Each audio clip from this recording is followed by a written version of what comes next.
worked in different levels of government, other municipalities, um, working on the local level for the most part. So that's kind of where my expertise are, and how I kind of got into this role.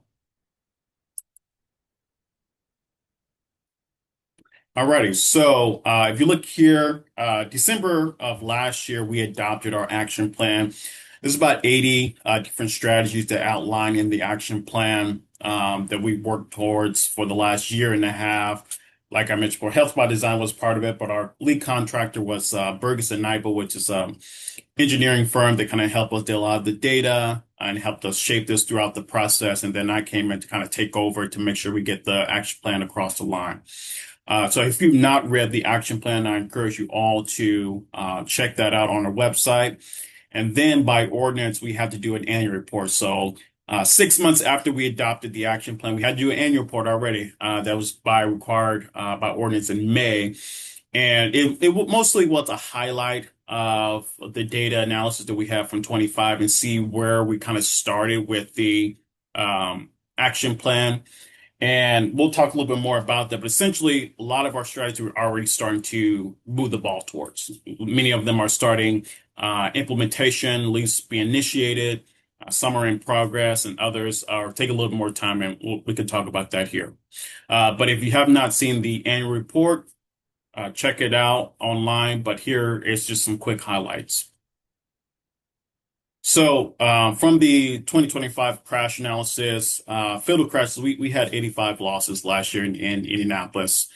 And we do show some distinction in Indianapolis, mainly the roadways that are owned and maintained by the city. So excluded cities are not included. NDOT roadways, highways are not included in that analysis, mainly because we don't have control of those roadways. Now, certain roadways in excluded cities, we do have ownership over, but not all of them. So when we do our kind of analysis, we do have to kind of clean that data a little bit to kind of make sure that whatever roadway a fatality or serious injury take place, that we can kind of see if it, yes, is in our jurisdiction or not. Here's where the trends, we had 24 fatalities for people walking, 9 people riding their bike, which is the most we had in recent years. I think the record, to be clear, and 52 people driving. And here it just kind of breaks down that vulnerable road user data, just a little bit more of the trends most recent years. Like I mentioned before, we had 9 and 25. And here's kind of where the overall trend is taking place on a year-to-year basis. 2021, we know the height of the pandemic, we saw a lot of crashes throughout the country. But fortunately, there's been a near 30% decline in fatal crashes since 2001. So in that 5-year period, we are moving in the right direction, which is great. We're seeing less of these types of crashes and fatalities. And that is also what's happening across a lot of other major cities. So a lot of other cities implemented Vision Zero pre-pandemic, and they saw a dramatic increase in that period. And now many of them kind of similar to what's happening across the country and starting to see that trend come down as well. And here's the same thing for serious and incapacitating injuries, but it's been nearly a 2/3 decline of serious and incapacitating injuries from 21 to 25, which is a really dramatic drawdown in recent years. So again, still trending in the right direction. This is starting to level off just a little bit, right? Start to level off here, and we just want to make sure we continue that trend. We're down. Here are the locations that we have identified as part of our roadway structure of where these fatal crashes have taken place. These are also the location that has been reviewed by our fatal crash review team. If you're not aware, the city has a fatal crash review team. Is comprised of IMPD, DPW, Department of Metropolitan Development, and then 2 civilian representatives who serve on the Fatal Crash Review Team, and their responsibility is to look at safety recommendations and offer those safety recommendations to try to mitigate future fatal crash from taking place at these locations. This is also overlaid with our transportation impacted neighborhood. meaning we can kind of see where underserved communities are most disproportionately impacted through our transportation system. So individuals who may not own a car, individuals and families that their primary mode of transportation is walking or riding their bike or access to Indigo, where those conflicts between cars and high propensity of crashes are likely to take place. And so it's also too where we see a lot of socioeconomic indicators, minorities, different immigrant communities may be housed at. It's also too where the poverty line is as well. Not always, but what tend to show that. So we can kind of know where that equity aspect is happening in our community and why it's so important to be conscious of that when we're doing a tactical urbanism project or when we're doing a major capital project to try to make sure that we know where the need is and be able to use this data to inform those decision-making process. And here's just another data maps that we use here in the department throughout the entire city. The high injury network just kind of shows you the historic trends of where crashes are taking place. These, major corridors like 38th Street, Washington Street, where these crashes tend to take place, also to where a lot of traffic volume do take place as well. But these are mainly the historical crash data that take place.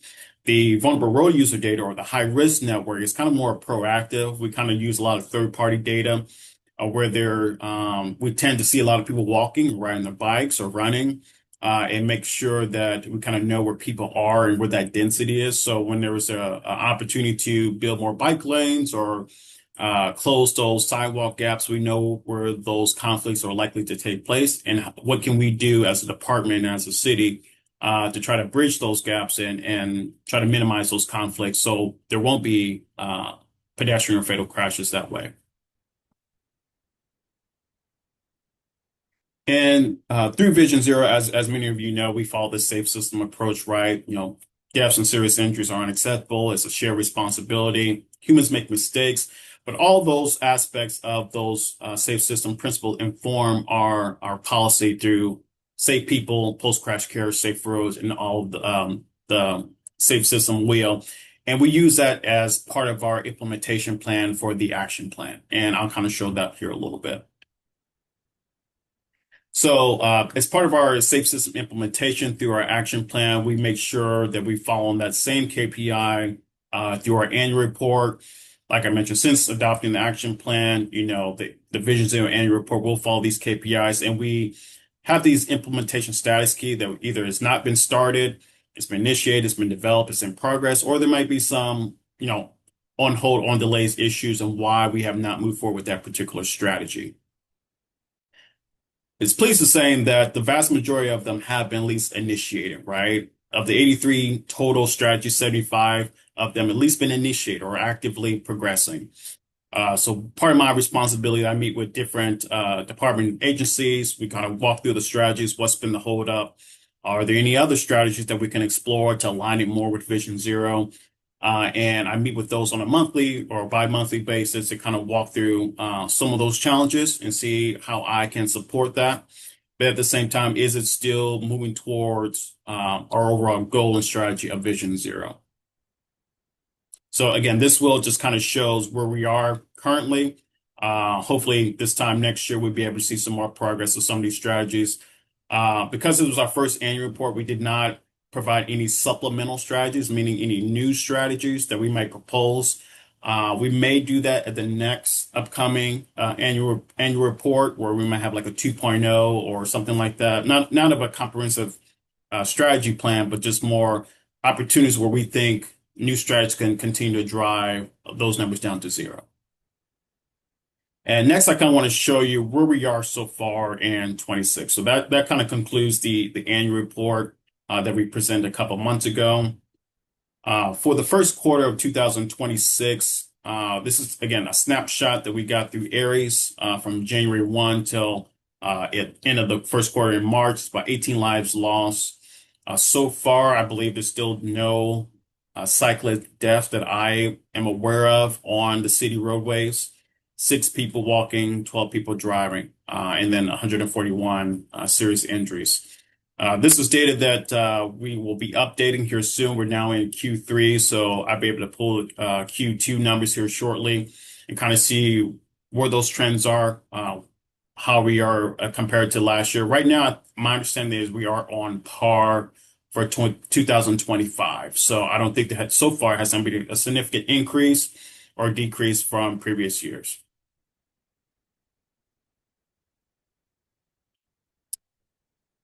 Also, too, if you're not aware, we have finally deployed our Indy Vision Zero dashboard.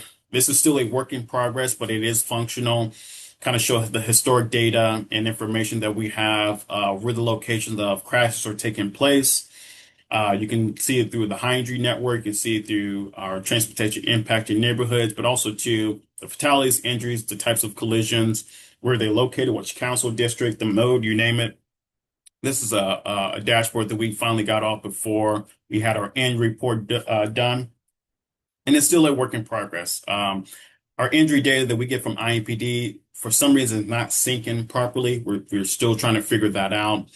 But this is the early steps. It's only been out for like a couple months now. It's useful. It is online on the Vision Zero webpage, so I encourage everyone to check it out.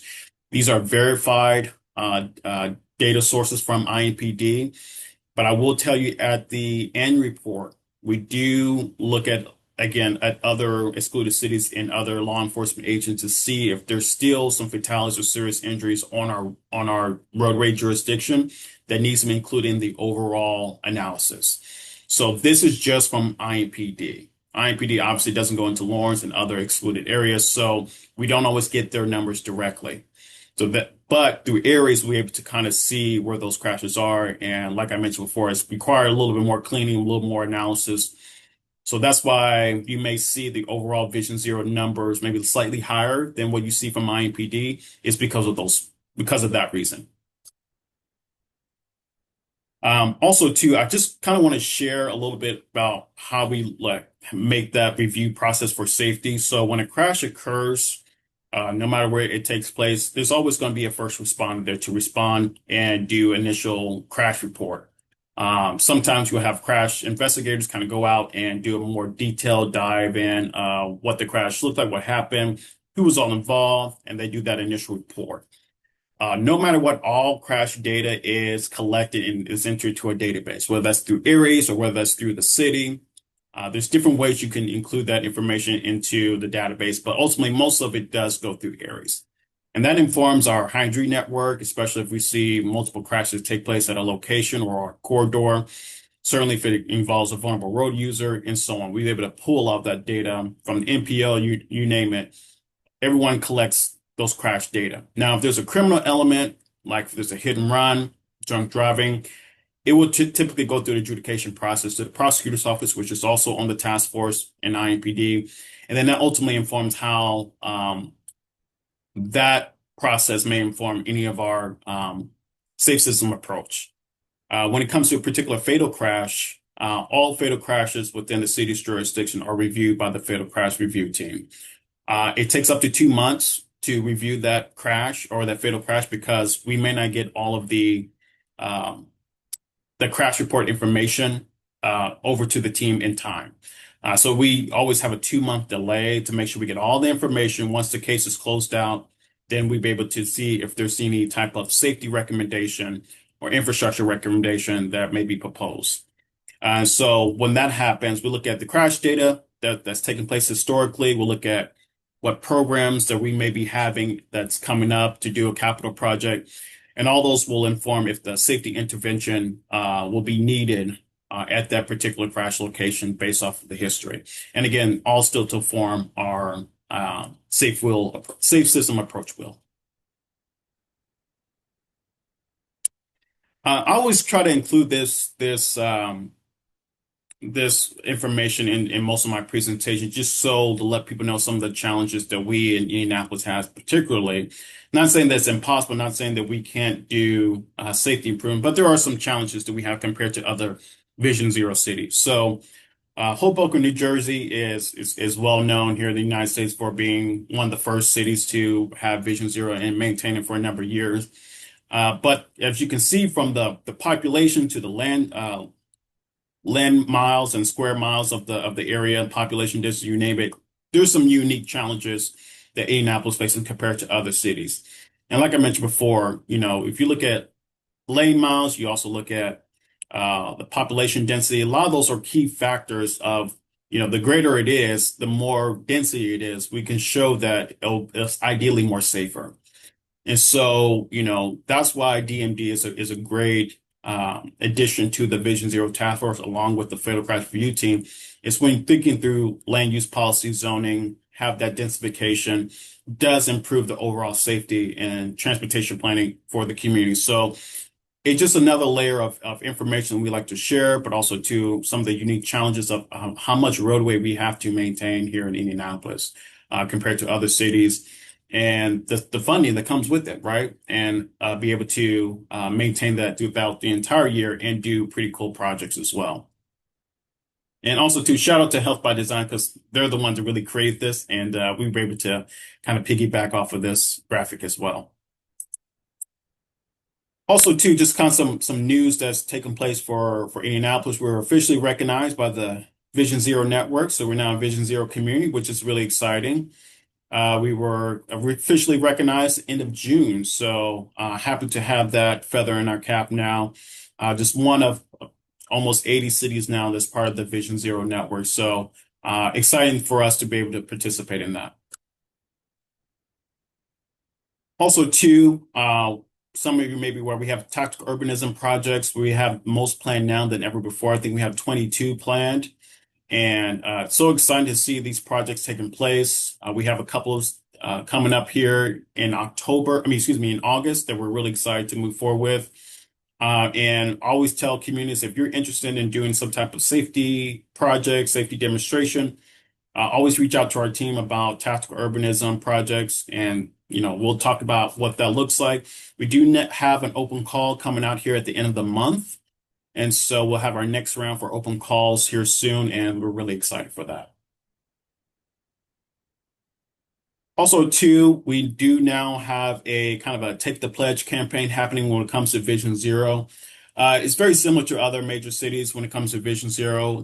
Vision Zero is not just on the city, it's also on the public as well. So we always encourage people to take the pledge, participate, stay involved, stay engaged.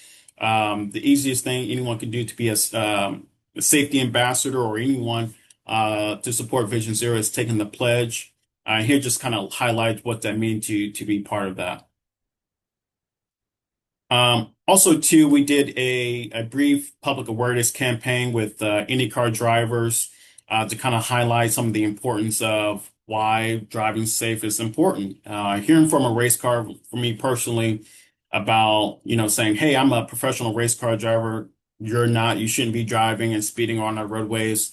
And it's really critically important that we try to reach people who may not be familiar with Vision Zero, who may not be supportive of protected bike lanes or public transportation system on why that's important. I'm not sure if the majority of you have seen it, but if not, I can just play it real quickly and kind of show you what our approach is to this effort.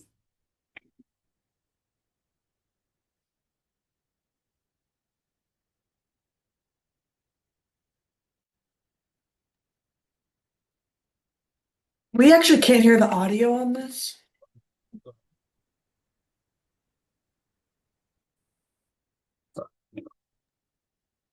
So I can drop the link too if we can't figure it out, and then people can watch it later. Awesome. Thank you. I apologize for that. But yes, essentially it's like a 30-second video we had with IndyCar drivers. We had 6 of them leading up to the Indianapolis 500. We just wanted to make sure that we share that with the public. Again, it's part of our community engagement effort. One thing I would tell with people is that just because the city has a policy of what we're trying to do moving forward with Vision Zero doesn't mean the public is bought into that. We have to get the public's buy into that. We know that's the most critical success factor is having buy-in from the public. And so meeting people where they are, trying to engage with them about the importance of traffic safety, and is a critical component of that. So this is just one of the few efforts that we're trying to do to engage with the public on the importance of Vision Zero. And this part right here is about how individuals like yourself can be involved with that as a safety ambassador. And so Health by Design is one of the task force members that's going to be helping us move forward with the safety ambassadorship program. We're still very much in the early stages, but if you're interested, we have an interest form on our website. You can check it out, sign up to see if that's something you want to do. Again, we're still in early stages of it, but we're slowly moving the ball forward. Um, Taylor or Ashley, you want to highlight that a little bit? Yeah, I'll jump in and then feel free, you guys in the conference room, to come off mute. But yeah, this is just an effort to, increase community awareness about Vision Zero and really education about Vision Zero principles to the broader community. Once again, reiterating, we're in very initial stages, so we're still kind of fleshing out the details on the scope and what will be the expectations. But essentially, these safety ambassadors will just be community members who are passionate about creating, a culture where everybody can travel safely, whether they're walking, biking, taking transit, or driving. You don't have to be an expert on all things Vision Zero. We'll provide, some training, materials, and things like that.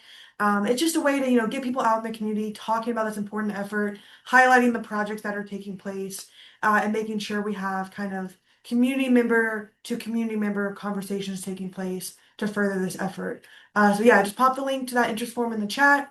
Once again, just that's not, signing up right away. It's just we'll reach out to you and provide some additional details. Yeah, if there's anything the rest of the team wants to say, feel free to come off mute.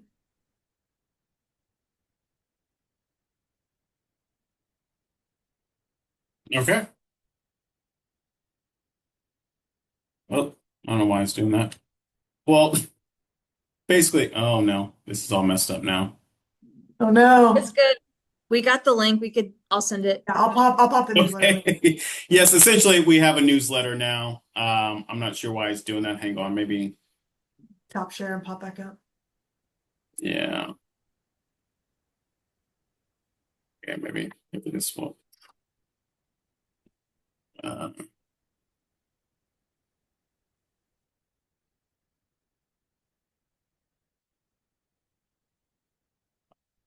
but basically, here's the newsletter. Subscribe to our newsletter. We have it. Took a little time to get it set up, but we try to issue these by every quarter-ish. So if you're interested, please sign up. Again, all that's on the website. And then I do have some other information that everything you need regarding Vision Zero is on our website. The action plan, the annual report, the dashboards, you name it, and then ways that you can stay involved, like I said, through the ambassadorship program, through the newsletters, you name it. I would encourage you guys to go there. And then you can always email us here at indyvisionzero@indy.gov. All right. Thanks so much, LeAndre. I really appreciate that. Yeah, so we have some time here. This is really all we're discussing today. So, does anybody have any questions about Vision Zero? What's next? Anything like that?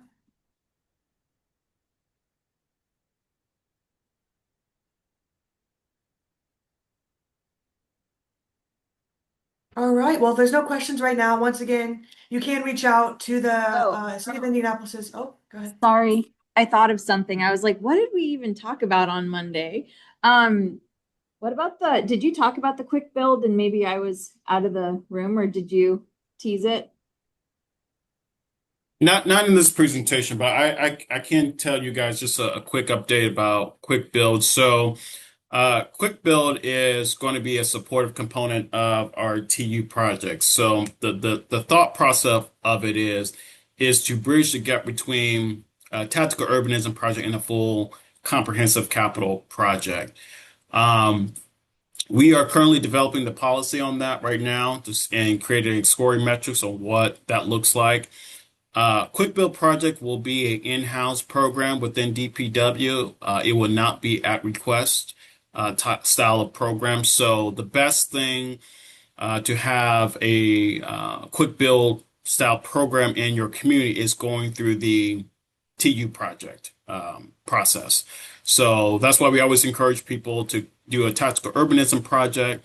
And so the quick bill will support those. It also will support the fatal crash review team. So it'll be another tool in the toolbox for that team to deploy these types of material. As part of the fall fiscal of last year, the council gave the department $1 million. $500,000 went straight to fatal crash review recommendations. There was a couple projects that we did there that we can, I can share and talk about those. And then a good size of that was to procure some materials that we can deploy. So that's either rubberized, plastic, flexible modular materials that we can deploy more rapidly and be able to respond to some of these crashes and intersections and fatal crashes more quickly.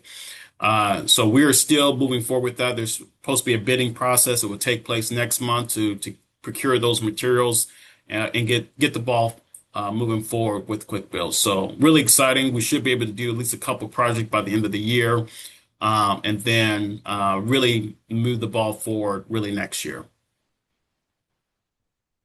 That's great. Thanks for those details. Yeah, we look forward to seeing those projects roll out and supporting them however we can.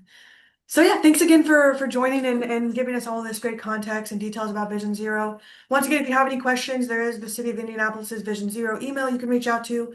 You're also always welcome to reach out to Help by Design. We can answer any questions you might have or play that connector role and get you connected. So thanks everybody for joining and hope you enjoy the rest of your day. And we hope to see you next Thursday for our active transportation meetup at Leviathan Bakehouse. Thank you.